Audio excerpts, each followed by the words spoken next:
Hola, ¿cómo están? Bienvenidos a un capítulo más de Escena del Crimen. Hoy vamos a irnos un par de años atrás, 1991, era julio, finales de ese mes, en aquel año. Ahí nos encontramos con una historia, una más del capítulo criminal de la historia de esta república, que sitúa a dos hermanos en un extraño caso. Se había pintado como un asalto, se había dicho que un robacoches era en aquel entonces el responsable de este cruel homicidio, pero sin embargo con el tiempo eso fue cayendo, esa tesis fue cayendo y la policía descubrió al verdadero asesino. En aquel entonces estas dos personas, quien ya van a conocer, eran bastante conocidas, muy importantes en el rubro de cada uno. Uno médico, el otro ingeniero, y sus apellidos tenían mucho peso en la sociedad. Eso a su vez iba a generar también un escándalo mediático y se iba a desatar una guerra de sangre en el sentido familiar, porque ahí el asesino iba a ser uno de los dos hermanos. Nos vamos a 1991, veamos quién era la víctima y quién fue su victimario.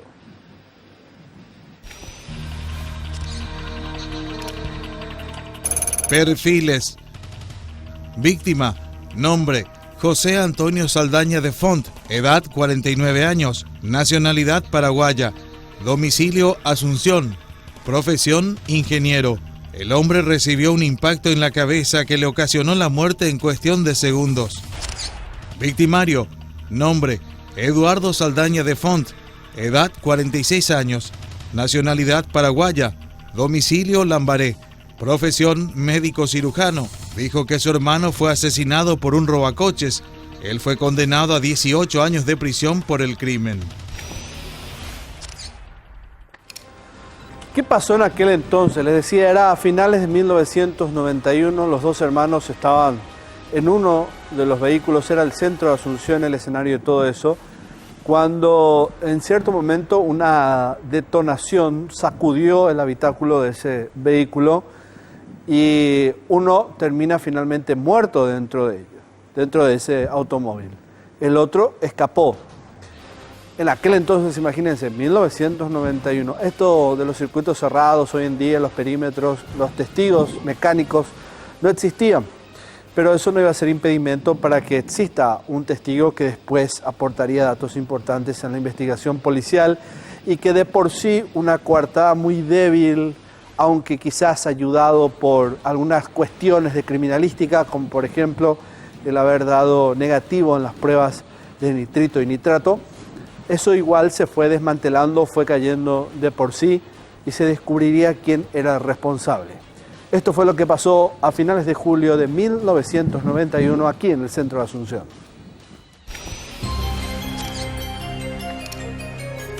¿Qué pasó? Asunción, 1991. Una tenue llovizna matizaba un tranquilo ocaso en las últimas horas del mes de julio de aquel año. El frío calaba hasta los huesos, pero el tráfico capitalino no estaba tan pesado como de costumbre. 19 horas. Un estruendo quebró la calma y alertó a todo el barrio Emburicao. Sobre la calle 25 de Mayo, a la altura de la calle Radio Operadores del Chaco, una camioneta Mitsubishi Montero retrocedía algunos metros hasta impactar contra una peluquería. En su interior, el conductor estaba muerto.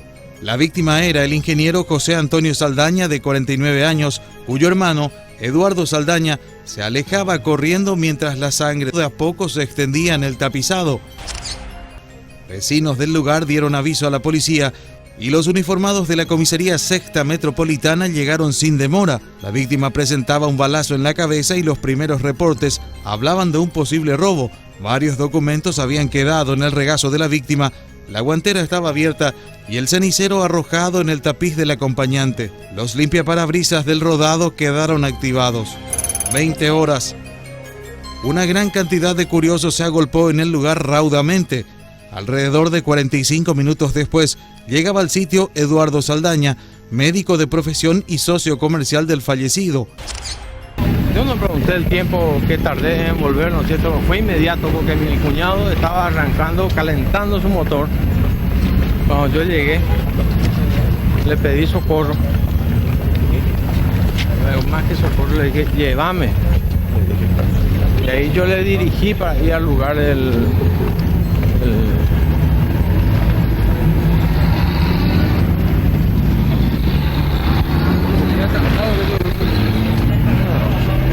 te diste cuenta de nada? No, yo lo único que sentía era que estaba muy sudado. Yo me saqué la campera, no sé en qué momento. Llevaba la campera en la mano. Ahora, usted directamente de la casa de su cuñado se dirigió ya a la escena del crimen. Directamente. Él contó a la policía que en el momento de la muerte de su hermano también se encontraba en el vehículo. Dijo que una hora atrás se habían detenido en el semáforo ubicado entre las calles 25 de Mayo y Choferes del Chaco y que en ese sitio un robacoches abordó la camioneta. Con un arma de fuego en mano, el desconocido intimó a Juan Antonio y le ordenó: «Me obedecen, continúen derecho». Según Eduardo, su hermano no hizo caso y tomó camino rumbo hacia la calle 25 de Mayo con destino a su domicilio. Según él, este hecho supuestamente alteró al delincuente, que abrió fuego contra el ingeniero al alcanzar la calle Radio Operadores del Chaco. Luego de sus primeras declaraciones, el doctor Saldaña desapareció. 23 horas. Habían transcurrido casi 4 horas del crimen cuando los oficiales intentaban encontrar el rastro a Eduardo. Con su reaparición, el trágico episodio empezaba a develarse. El doctor Saldaña se presentó en dependencias de la comisaría sexta ante oficiales de investigaciones, quienes le interrogaron acerca de su versión de los hechos. Allí le tomaron las pruebas con vistas a determinar si había disparado algún arma. El resultado fue favorable para él, no lo había hecho. Las pruebas dieron negativo. El considerado entonces sobreviviente del violento crimen acompañó a la policía nuevamente al lugar de los hechos porque necesitaban unir algunos cabos sueltos para que el informe policial tuviera algún sentido.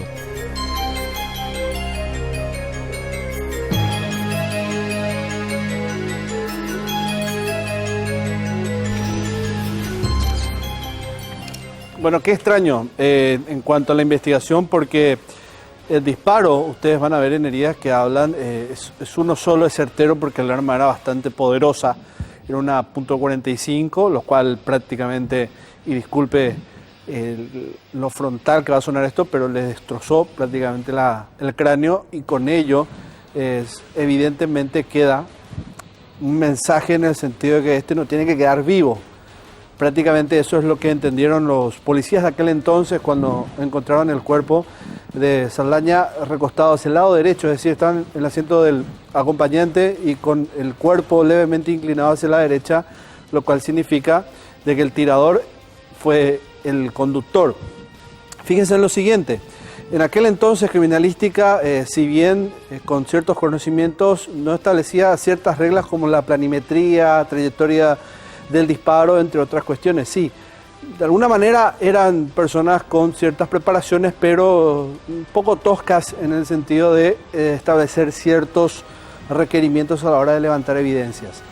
Pero si algo sabían, es una cuestión deductiva de la manera en que estaba el cuerpo. Algo les decía ese cadáver del lado derecho, en el acompañante, en el asiento del acompañante inclinado a la derecha, le estaba diciendo que evidentemente el tiro vino prácticamente en línea recta desde su izquierda hacia la derecha, porque el impacto lo tenía en esa zona de la cabeza, en esa zona de la sien, del parietal izquierdo.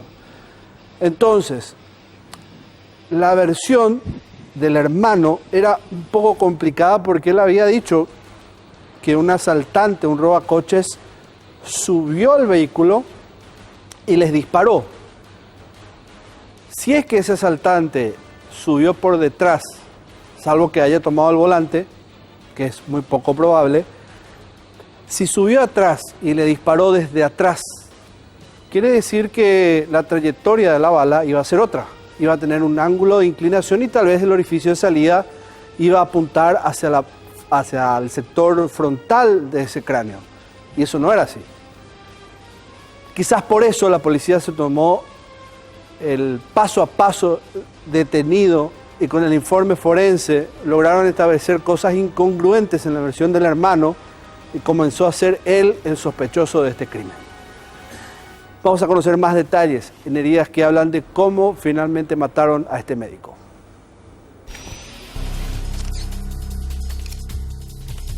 Heridas que hablan.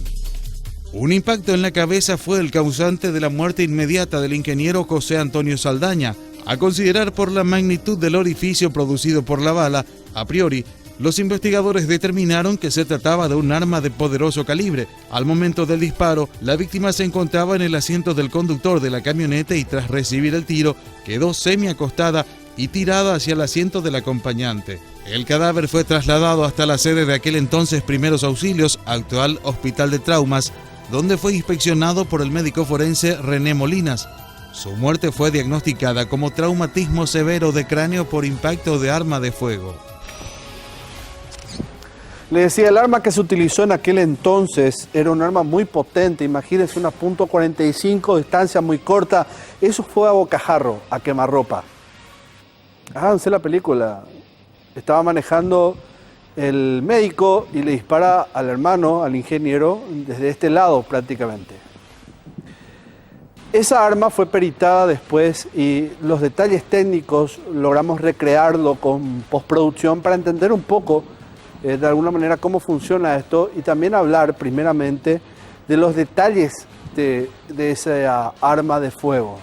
Cómo es que finalmente pasa a ser un testigo, porque siempre dicen el arma testigo, y por qué pasa a ser tan importante también esta arma de fuego, por qué la hace tan particular el calibre potente, bastante alto, porque deja, y como no ocurre en otras situaciones de uso común de armas de fuego, ¿por qué deja una particularidad en el cuerpo de la víctima? ¿Por qué un calibre alto deja un mensaje único en el cuerpo de una persona?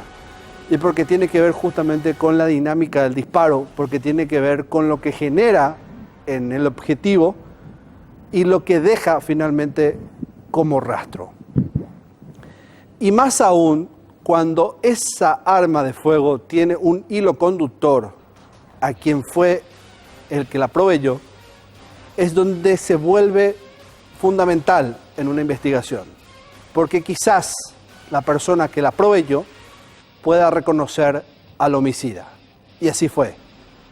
Esta fue la pista que llevó finalmente en gran parte a la policía de establecer la verdadera identidad del sospechoso.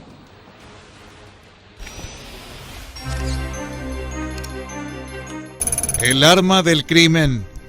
Una pistola calibre .45 fue la utilizada por el criminal que acabó con la vida de José Antonio Saldaña. En aquel tiempo, la Dirección de Industrias Militares reveló que en el país existían 42 pistolas de esta categoría registradas oficialmente.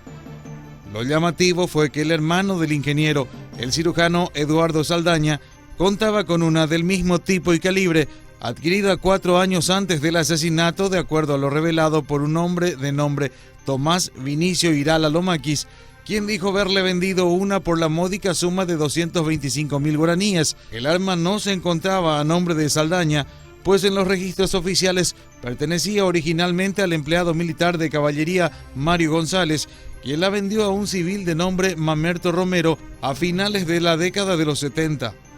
3 días después del crimen, apareció en casa de Vinicio el joven Eduardo Daniel Saldaña, hijo del médico, y le pidió el favor de que no contara que su padre tenía ese armamento. Según Vinicio, Eduardo Daniel le dijo que el arma estaba en su domicilio, que él mismo se encargó de verificar eso, pero que si la policía se enteraba que la tenía, lo iba a involucrar en el homicidio.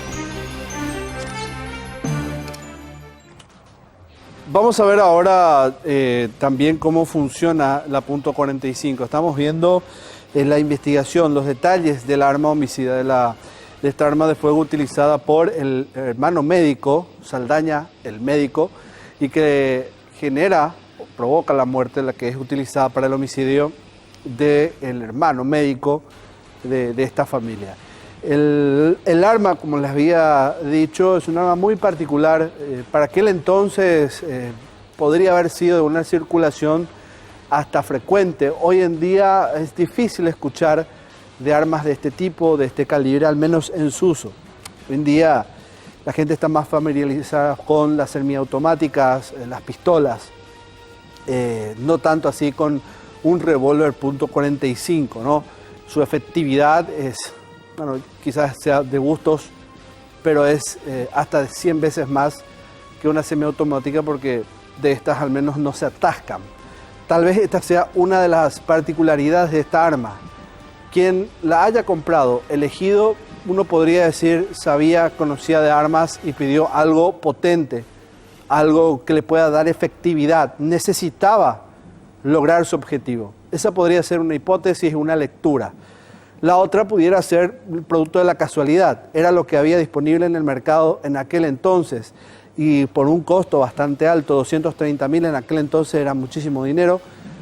Entonces se arriesgó a hacer la compra porque podría haber pensado de que su rastreo iba a ser difícil, aunque no fue así.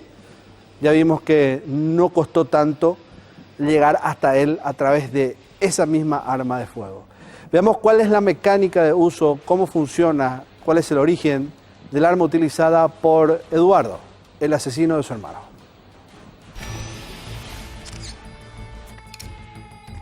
Una potente arma. La pistola Heckler & Koch USP.45 Tactical tiene orígenes eminentemente militares. Su diseño está basado en la famosa Mark 23 SOCOM, un arma fabricada específicamente para las fuerzas de élite estadounidenses. En definitiva, un arma fiable, potente, de gran resistencia y enorme precisión. A mediados de la década de 1990, Heckler & Koch decidió apostar por una nueva línea de armas cortas conocida bajo las siglas USP. A esta saga pertenecen las populares USP Compact, Elite, Match y las USP Tactical. Solo la acepción Tactical ya nos indica la esencia de esta pistola, principalmente diseñada para un uso militar o policial.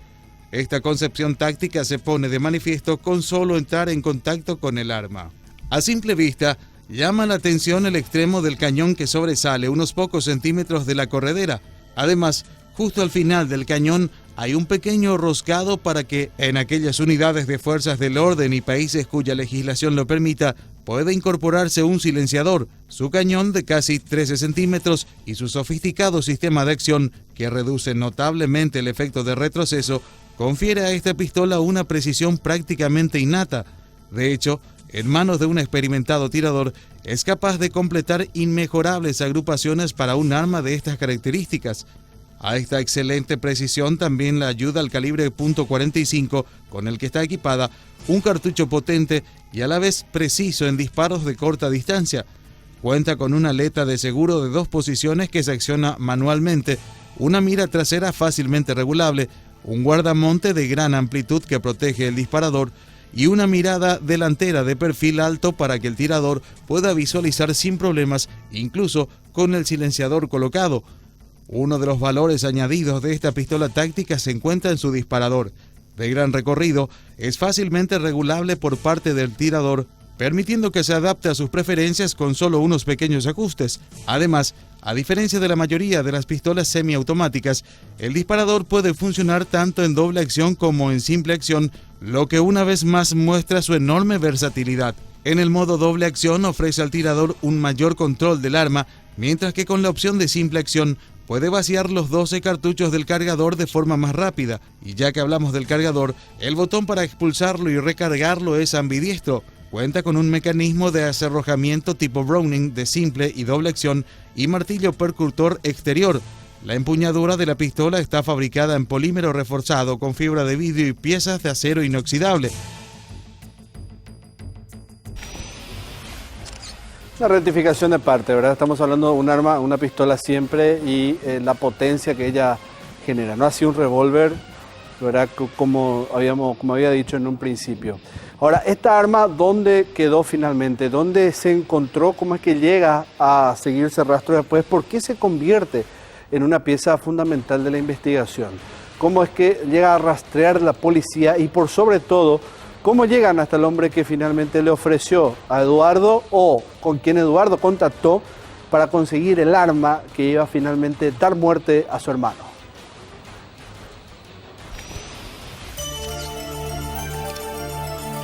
¿Dónde quedó el arma de Saldaña? El testimonio de Vinicio Irala Lomakis fue clave para la policía, pues le dio un norte a la investigación. A partir de allí empezaron a nacer sospechas contra el doctor Saldaña que se reforzaron cuando la policía empezó a escudriñar la versión del mismo. Mientras parientes de Eduardo se esforzaban por demostrar que el médico no era capaz de matar a su propio hermano, los investigadores comenzaban a indagarlo profundamente, tratando de encontrar aquel arma. La tarea fue complicándose de a poco con el silencio del profesional, quien a través de su representante legal, Casiano Ayala, se cerró a las investigaciones. Esta situación llevó a los uniformados a visitar la casa de su suegra, lugar donde fue a parar el día del crimen. Ante esto, Saldaña decidió romper el silencio y explicar que se deshizo de su propia arma, diciendo que fue para evitar que lo involucren en el crimen, debido a que él también tenía un arma del calibre de la bala que mató a su hermano, negando que la suya sea la utilizada para el crimen. A pedido de la policía, buzos de la Marina fueron convocados para realizar una inspección río abajo en busca del arma. Dirigidos por el doctor Saldaña, una comitiva encabezada por el juez Nelson Mora, agentes de investigación de delitos y 5 buzos de la Armada con poderosos imanes se colocaron a la tarea de búsqueda. La policía limpió la costa de camalotes y ramas tratando de dar con la misma. Por 10 horas se extendió el trabajo, pero fue infructuoso. También uno de los buzos se introdujo en el pozo de la casa de la suegra del médico, hasta donde acudieron asimismo bomberos voluntarios con una poderosa motobomba para la búsqueda que se extendió hasta un arroyo que corre al lado de la casa. Varios días después, finalmente fue encontrada el arma homicida. Luego de mucho rastrillaje, el mismo Eduardo Saldaña reveló dónde había tirado el arma. Esta fue hallada a orillas del río Paraguay, en inmediaciones del Hotel Casino Lambaré, en zona de Itán Ramada. Vamos a hacer el primer corte en el capítulo de hoy y luego retomar la investigación y avanzar dentro de la coartada que da Eduardo Saldaña finalmente a la policía y cómo esta pirámide de mentiras finalmente termina por derrumbarse y los investigadores establecer finalmente quién fue el asesino y también por qué lo mató. A la vuelta del corte.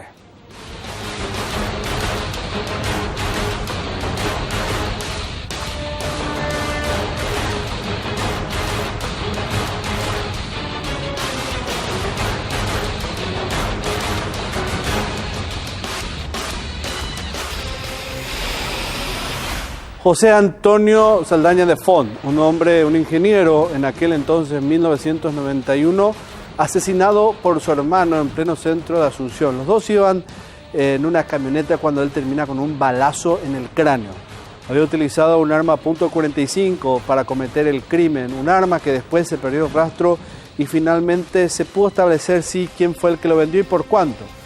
Y así utilizar ese dato a la policía en aquel entonces para arrimar sus sospechas hacia Eduardo Saldaña de Font, el hermano médico que ultimó al ingeniero. A partir de ahora vamos a ir explorando un poco sobre las investigaciones que van a dar cuenta sobre los detalles de este crimen, cómo se va avanzando dentro de las pericias y dónde es que la policía comienza a encontrar los cabos sueltos. En todo crimen siempre existen desprolijidades del asesino, cabos sueltos o cuestiones que van atándose dentro del mismo entorno familiar. No se creyó mucho en aquella tesis de que un robacoches había subido al vehículo para tomar por asalto a esos dos hermanos y quedarse con el automóvil. De hecho que la forma en que asesinaron a Juan era muy particular. El asesino estaba sentado al volante de ese vehículo y no quedaba otra explicación que el que evidentemente manejaba la camioneta tenía que ser alguien de su confianza, sino por qué estaba él ahí, salvo que haya sido secuestrado, cosa que no tiene mucho sentido porque iba adelante, en el asiento del acompañante. Entonces, haciéndose toda esa cantidad de preguntas de descarte, uno establece que el que lo mató era alguien de su confianza y eso se sustenta en las hipótesis que se van levantando a medida que las coartadas de por sí son vacías, no tienen mucho sentido o son incongruentes o se le notaba vacilante al homicida, al sospechoso, porque ya había sido indagado a la altura en que la policía comienza a tejer los primeros indicios. Estos son los primeros pasos de la investigación policial.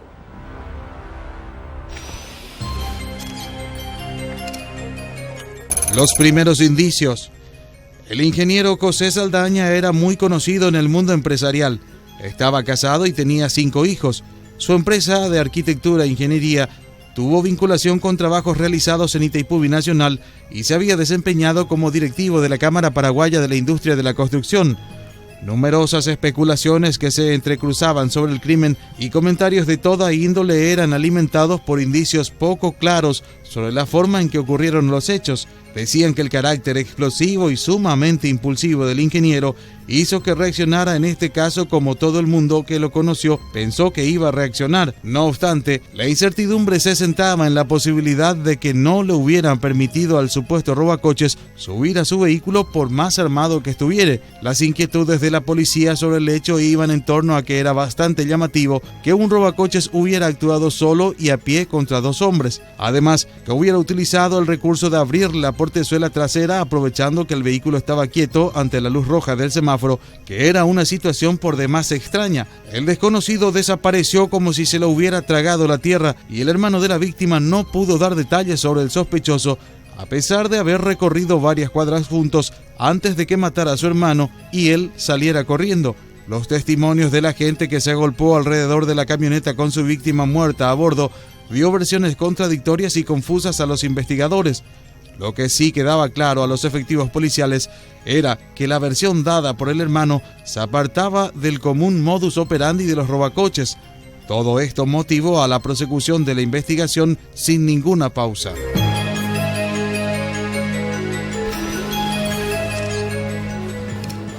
Y claro que para la policía no eran robacoches. La policía estaba segura que algo más había detrás de toda esta situación. Algo más se escondía detrás de esta muerte sorpresiva, inexplicable.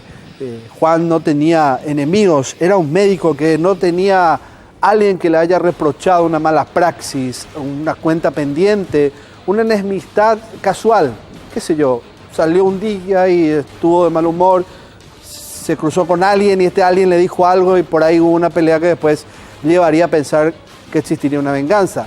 Nada de eso pasó.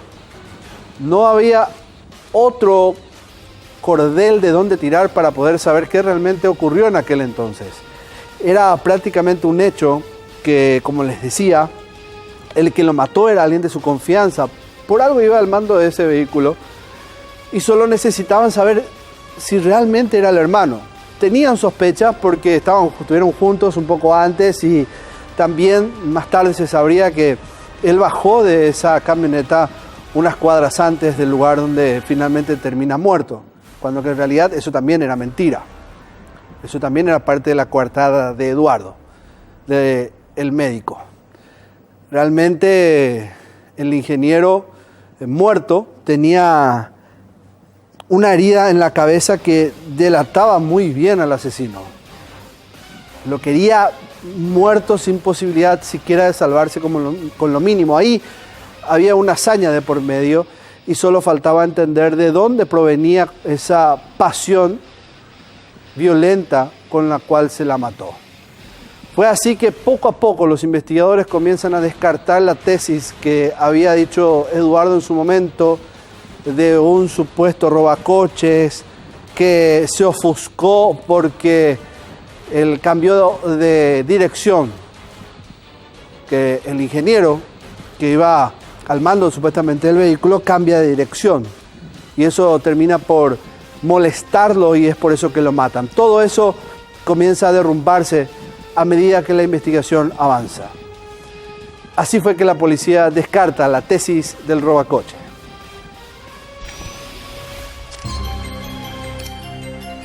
Para la policía no eran robacoches. Uno de los puntos más llamativos para los investigadores era que el modus operandi utilizado por el supuesto robacoches era inédito.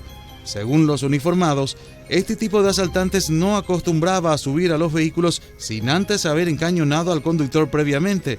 De acuerdo al relato de Eduardo, el asaltante que disparó al ingeniero lo hizo porque este no siguió sus indicaciones, pero la policía dijo que por lo general los robacoches expertos no reaccionan de esta manera.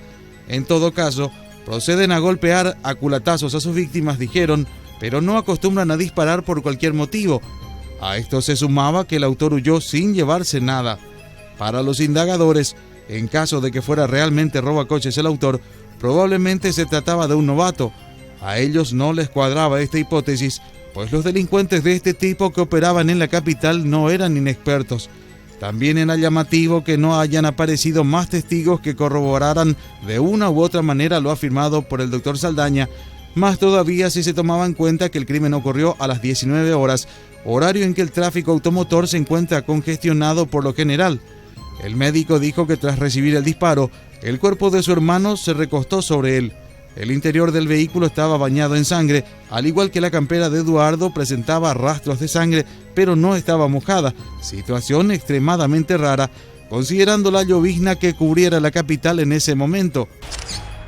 La posibilidad de hacer un robacoches ya descartado definitivamente. Bueno, como le dije, no se puede descartar, nunca se puede descartar. Comisario, ¿de esta diligencia se puede decir, comisario, que el doctor Saldaña es el principal sospechoso? No lo podemos afirmar hasta el momento. Comisario, entonces con todos los elementos que reúne la policía, ¿el crimen no sería para robar el vehículo, sino se trataría de un ajuste? Se puede pensar que ¿Económico puede ser? Puede ser. ¿Dentro de la familia? Sí, puede ser persona hasta extraña, ¿eh? Para entonces empezaban a nacer innumerables dilemas en la mente de los investigadores, que a partir de allí empezaron a centrar la investigación en el único testigo presencial, Eduardo.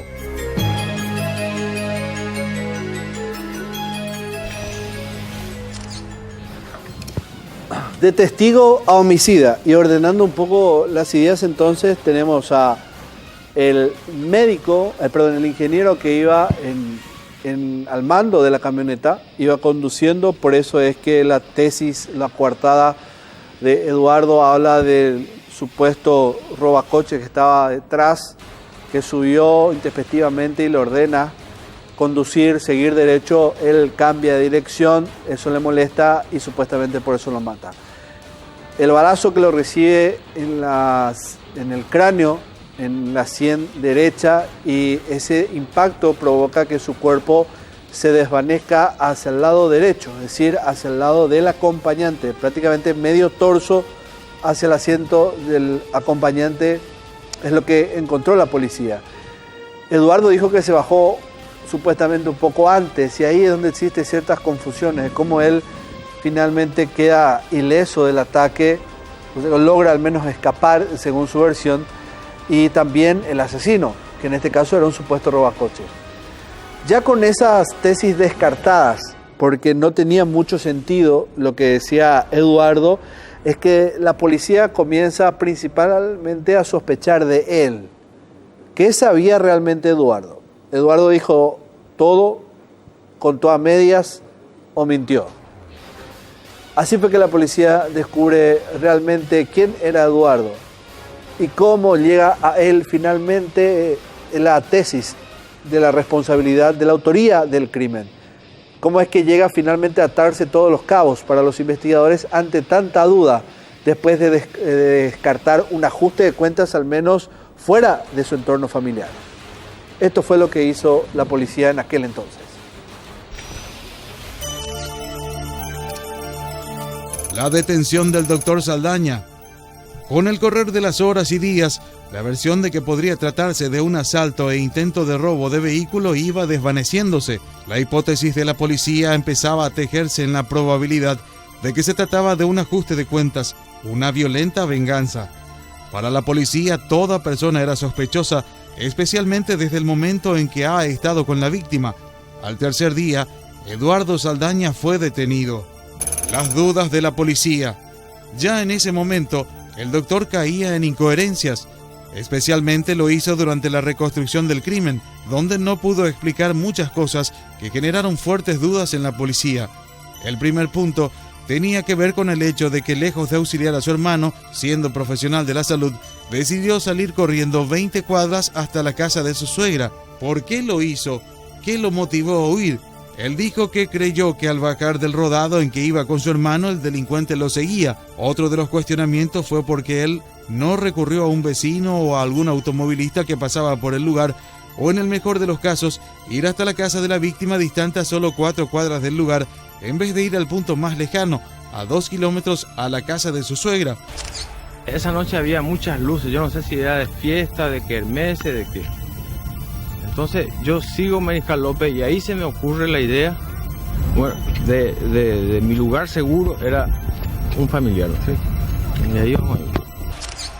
Tampoco pudo responder en qué momento la palanca de cambio de la camioneta se puso en punto muerto, ni las causas por las cuales la guantera de la camioneta estaba abierta y el cenicero extraído y tirado en el piso del auto, pero nada se había robado. Sobre los documentos encontrados en el regazo de la víctima, dijo que estaban anteriormente en el tablero y que pudieron caer por la brusca frenada o por el choque contra la muralla.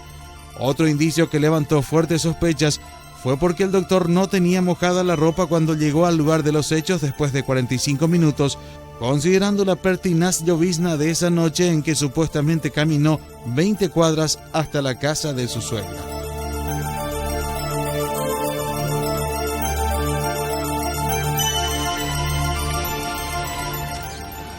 Justamente, ¿cuál fue el recorrido que hizo el doctor Saldaña luego del crimen?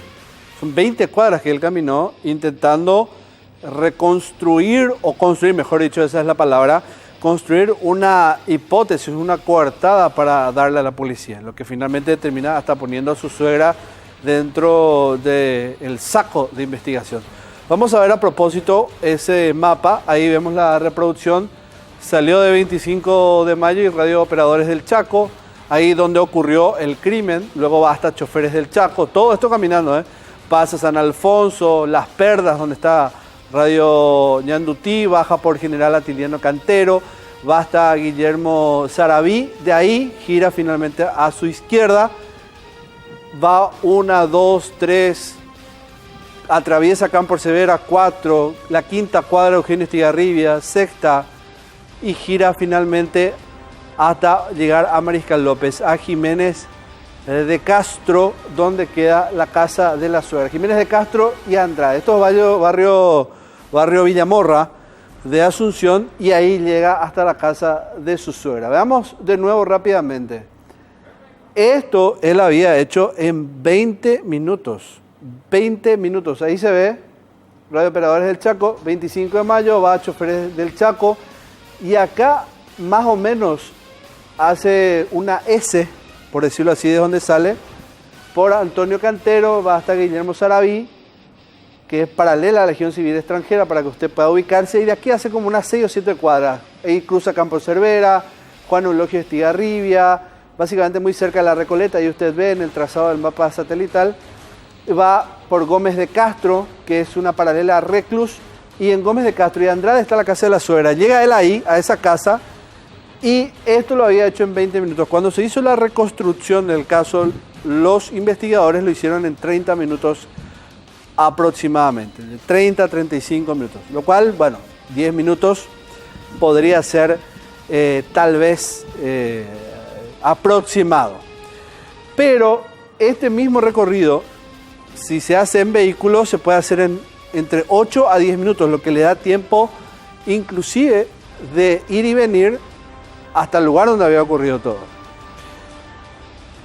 A la hora donde él llegó, al momento donde llegó, eran las 8 de la mañana, ese día, de la noche, ese día llovió bastante, y lo más llamativo de todo eso, que según al menos pudo recoger los investigadores, es que él no tenía la ropa mojada, estaba seco. Entonces eso también, de alguna manera, a la policía le hace dudar de las declaraciones de este médico, y finalmente le dicen en aquel entonces al juez, este hombre es nuestro sospechoso, este hombre probablemente le mató al hermano y debe ser él finalmente encarcelado. Y fue así como termina siendo encarcelado en el penal de varones del barrio Tacumbú. Eduardo Saldaña de Font, el hermano de Juan Saldaña de Font, el ingeniero, este último, muerto, finalmente es el asesino, es el responsable de este hecho. Vamos a ver la investigación policial, porque prácticamente con estos datos del recorrido, la reconstrucción, en el avance de la investigación, la policía tenía una cierta certeza de quién podría ser, pero faltaban más elementos. Y justamente en ese avance de las pericias es que logran lo que estaban buscando y terminan por atar todos los cabos.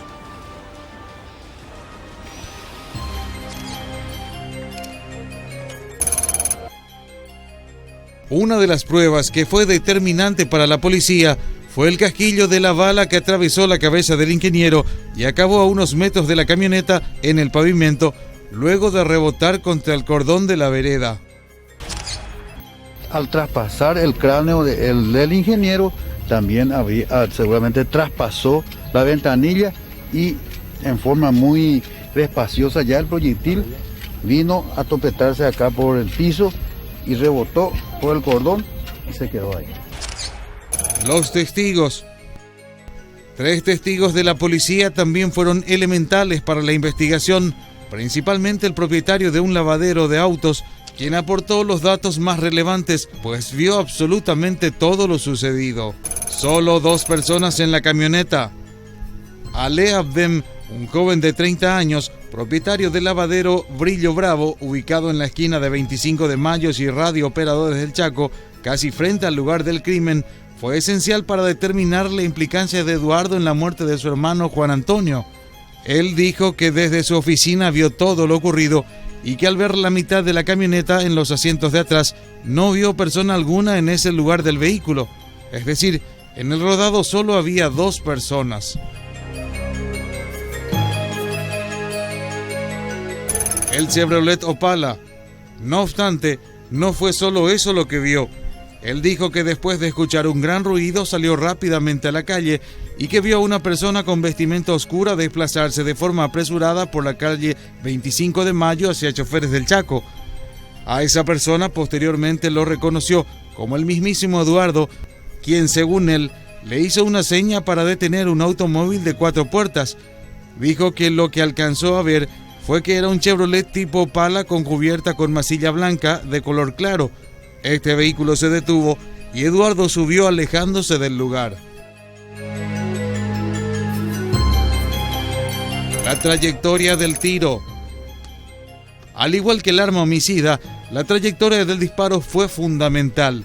Esta demostraba que era imposible que el disparo se haya producido desde atrás, confirmando que el tirador fue copiloto y que este era el doctor Eduardo Saldaña.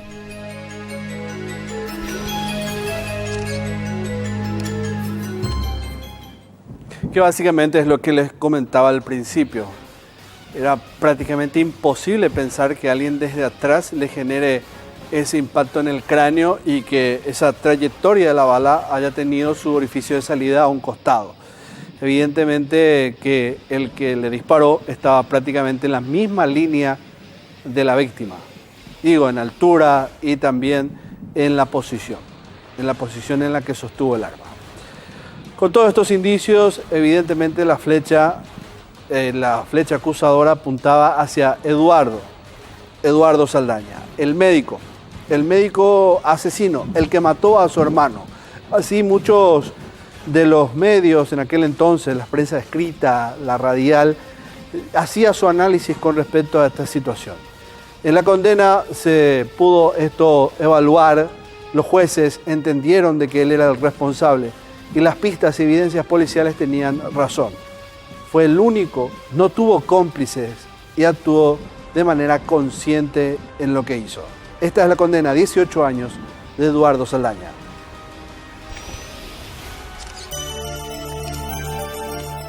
La condena. 1 año y 4 meses después del crimen, Eduardo Saldaña se enfrentó al estrado. Casi a mediados del mes de diciembre del año 1992, el médico era sometido a juicio oral y público por el crimen de su hermano. Finalmente, el 14 de aquel mes, el doctor Saldaña era encontrado culpable y sentenciado a pasar 18 años en la prisión que pasó a ocupar días después del asesinato, la Penitenciaría Nacional de Tacumbú. En sus inicios en aquel recinto, el galeno fue remitido al dispensario del reclusorio dada su condición de médico. Eduardo pasó así sus días en aquel recinto atendiendo a los enfermos del penal. Quienes lo conocieron contaron que era extremadamente tranquilo, pero se lo veía siempre triste. Con el paso de los días y meses, las visitas de amigos y familiares se fueron volviendo cada vez más esporádicas, a tal punto que el médico cayó en una profunda depresión. Vamos a hacer la segunda y última pausa en Escena del Crimen y al volver cerramos esto evidentemente con el análisis, lo que queda de este crimen ocurrido en 1991.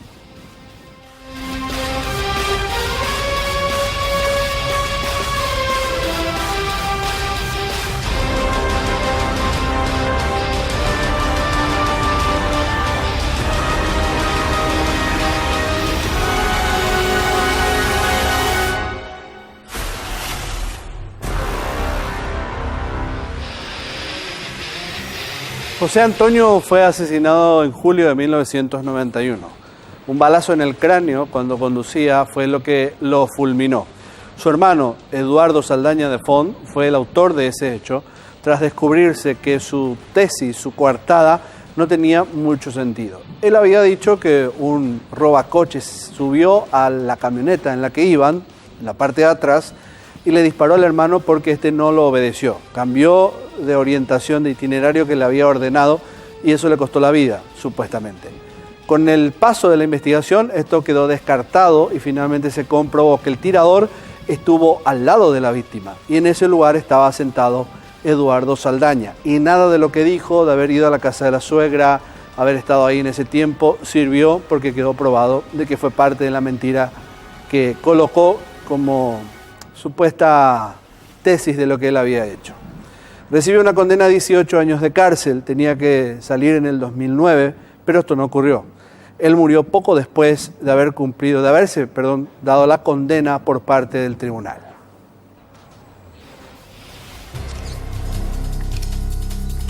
La muerte del doctor Saldaña. La sentencia dictada por el juez Nelson Mora en base al testimonio del dueño de la lavandería y el arma calibre .45, que fue la prueba irrefutable de su autoría, fueron suficientes, pese a que Eduardo nunca confesó el crimen. Al poco tiempo de haber sido hallado culpable del homicidio, falleció de un ataque cardíaco. El móvil nunca se supo, pero según afirmó el juez Mora, todo fue a causa de la envidia que le tenía a Eduardo en medio de su frustración al éxito de su hermano, ingeniero, con quien compartía una empresa que para el médico no significaba demasiado rédito, lo que aparentemente le llevó a desviar fondos de la cuenta conjunta. Sin embargo, la verdad sobre el crimen acabó en una sombría camilla del dispensario, donde Eduardo cumplió hasta el último de sus días su juramento hipocrático, hasta que le llegó el día del juicio final.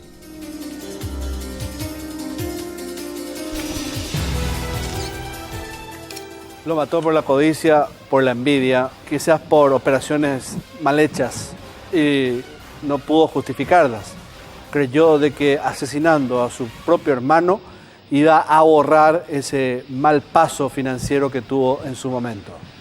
Hoy los dos ya no están, pero evidentemente en la memoria queda este caso que deja siempre un mensaje que me imagino que usted ya lo habrá sacado y concluyó a qué nos referimos. Nos reencontramos siempre la semana próxima. No me voy sin antes siempre agradecer a los amigos de Óptica Carrón. Sobre Cerro Corá y Tapuarí van a encontrar a la familia de siempre que los va a atender con la misma simpatía y diferencia de todos los días. Y no se olvide que mencionando el programa tiene usted sus 30% de descuentos ya computados en ese mismo instante. No se olvide, los sábados siempre en horario de la mañana a las 11 puede volver a ver este capítulo y revolver aquel momento de los recuerdos de este crimen ocurrido en el 91. Nos reencontramos la próxima semana. Adiós.